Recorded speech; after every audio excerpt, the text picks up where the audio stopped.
So when is this COVID-19 thing going to be over? I'm ready to go back to normal.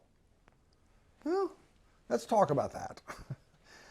Throughout my lifetime, I have enjoyed going literally around the world on short-term mission trips, 2 to 3 weeks. And what we've discovered is that if you go into a country for 2 or 3 weeks, you can sort of, hold your breath and act like a tourist and then go back home. But when you are in country for 2 to 3 months, at some point in time, you have to exhale, let go of your Americanness, and breathe in the culture of Italy or Brazil or Spain or wherever it is you are. Have you figured out with this COVID-19 thing, it is not going to be over as soon as we want it to be over. We're ready to go back to wherever we came from. But as the weeks have turned into months and the months are turning into multiple months, what are we going to do with all of this? How are we going to handle this as individuals and as a society? How do we deal with this extended event? One of the guys that I'm listening to is Andy Crouch, who uses a metaphor and begins talking about, at the beginning, at the first, when all this started, we were talking about a blizzard, a 2 or 3 day, maybe a week-long event. And we all go out and do our panic buying. We hunker down in our homes, and then it's gone, and we go back to the office and talk about the blizzard of 2020. This is not a week-long blizzard. This is more of a winter season. This is going longer than you can hold your breath. You've got to exhale and realize that we are moving into brand new territory. And then Crouch and others are going from crazy to boing to say that this is not just a blizzard, not just a winter season, but maybe the entering of a new ice age, which has nothing to do with weather or climate control stuff.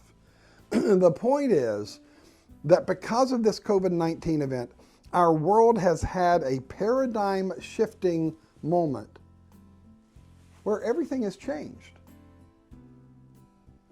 We're not going back to normal because normal no longer exists. Crouch uses the example from 100 years ago, that World War I started in 1914. The Spanish flu followed right on its heels and went to 1920. That in those 6 years, everything changed. At the end of those 6 years, Christianity had ceased to exist in Europe. Now, of course, I'm painting it with a very wide brush here, but you get the point. We're not going back to some kind of old normal. So let's take an example moving forward. What if we discover that for our health and safety, we have to do groups of 10 to 50 maybe for 12 to 18 months? How is that going to change our lives? How are we going to adapt to that? That restaurants would seat half of the restaurant so that we can do social distancing. That we would have, I heard it the other day, spectatorless sports. We'd have bowl games going on, but nobody would be in the stands and we would just watch it on TV. Or for churches who for 12 to 18 months might have to depend on their social media platform. And then, oh, by the way, what if we developed small group house churches and went to a whole new place?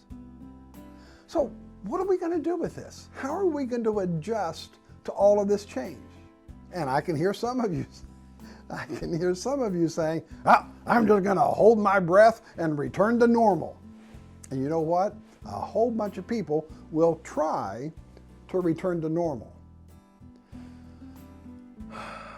But I'm wondering if we can do better than normal. I, we can be better than normal. We don't need to go back. Brene Brown has written a piece. I'll just share a little bit of it. She says, we're not going to go back to normal. Our pre-corona existence was not normal other than we had normalized greed, inequality, exhaustion, depletion, extraction, disconnection, confusion, rage, hoarding, lack, and hatred. We should not long to return to normal, friends. And here's her line. We have been given the opportunity to stitch together a new garment that takes us into a new day. We have a unique opportunity in time to stitch together a new garment.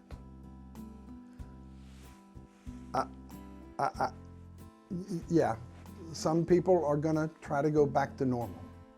I want to offer you the opportunity to think about moving forward to whatever God has planned for us next. I think we together can do better than normal. So, what are you thinking? How are you dealing with this? What's going on in your head? What is our post-COVID life going to be like? What's going to stay the same? And of course, there's going to be plenty of things that stay the same. And then what's going to never be the same?